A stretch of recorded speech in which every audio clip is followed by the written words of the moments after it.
L'essentiel de l'actualité avec Lionel Durel. Bonjour à tous, nous sommes le jeudi 4 avril 2019. Voici les informations principales de notre Flash Info de 13h avec l'ensemble de la rédaction de 24matin.fr.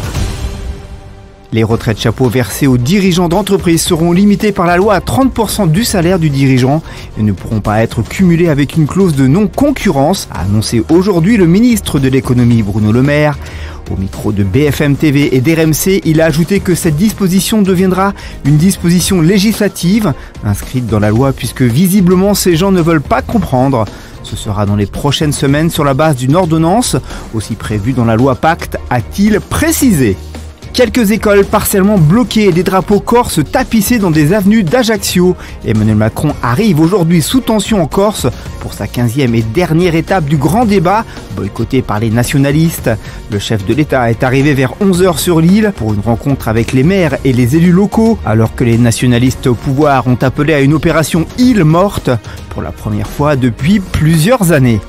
Les inspections générales de la police et de la gendarmerie ont été saisies de 209 enquêtes portant sur des soupçons de violences policières lors des manifestations des Gilets jaunes, dont 199 pour la seule police des polices, a affirmé ce jour Christophe Castaner. Ce sont des enquêtes qui vont de l'insulte jusqu'à des blessures qui peuvent être graves, a commenté le ministre de l'Intérieur sur France 2. S'il y a des fautes, il y aura des sanctions, a de nouveau assuré M. Castaner en concédant des fautes marginales des forces de l'ordre dont il a défendu l'action. Carlos Ghosn retourne en prison et dénonce une arrestation révoltante.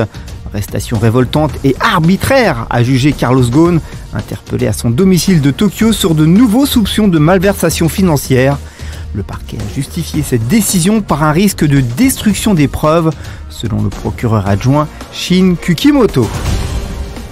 En bref, et dans le reste de l'actualité, 3 collaborateurs d'Emmanuel Macron à l'Elysée sont convoqués pour s'expliquer devant les juges chargés de l'affaire des passeports diplomatiques d'Alexandre Benalla, a indiqué jeudi l'Elysée en confirmant une information d'RTL. Le 18 janvier dernier, Alexandre Benalla avait été mis en examen pour l'usage abusif de ses passeports diplomatiques. La Corée du Sud a lancé avec 2 jours d'avance une couverture 5G nationale auprès d'une poignée d'abonnés triés sur le volet. Une activation précipitée pour s'assurer une première mondiale dans la course technologique destinée à révolutionner les communications. En sport, alors que le départ de Bruno Genesio semble désormais inévitable, Laurent Blanc semble aujourd'hui le mieux placé pour lui succéder. Selon le patron de l'OL, Jean-Michel Aulas, Laurent Blanc a le bon profil, comme Patrick Vieira et Christophe Galtier. Le coup de sang de Teddy Iribarren, le demi-mêlée qui avait décroché un crochet au menton de son homologue bordelais Baptiste Serin lors de son entrée en jeu à l'occasion de la victoire du Racing 92 sur l'Union Bordeaux-Bègles 47-27 le 24 mars dernier à Paris La Défense Arena, vaut à son auteur une suspension de 3 semaines. L'actualité du divertissement, Enora Malagré va intégrer une émission de télévision culte. En effet, l'ancienne chroniqueuse de Touche pas mon poste va rejoindre la bande des grandes gueules sur RMC, et ce dès le 8 avril prochain. Un programme présenté par Alain Truchot et Olivier Marchal.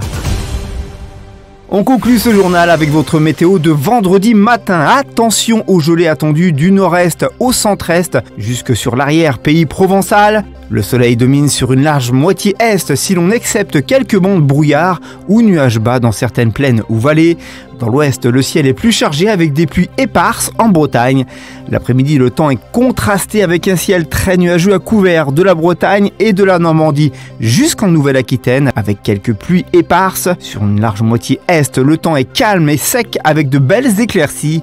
Les températures gagnent 1 à 4 degrés par rapport à la veille. Du côté des températures, justement, il fera vendredi matin 2-0 à Lyon et Bourges, à 9 pour Biarritz, 3 à Paris et Strasbourg, 6 à Nice, 8 à Brest. Ce Flash Info est désormais terminé, mais notre site 24matin.fr prend le relais pour vous informer. Belle journée à tous, à vendredi 13h pour un tout nouveau journal.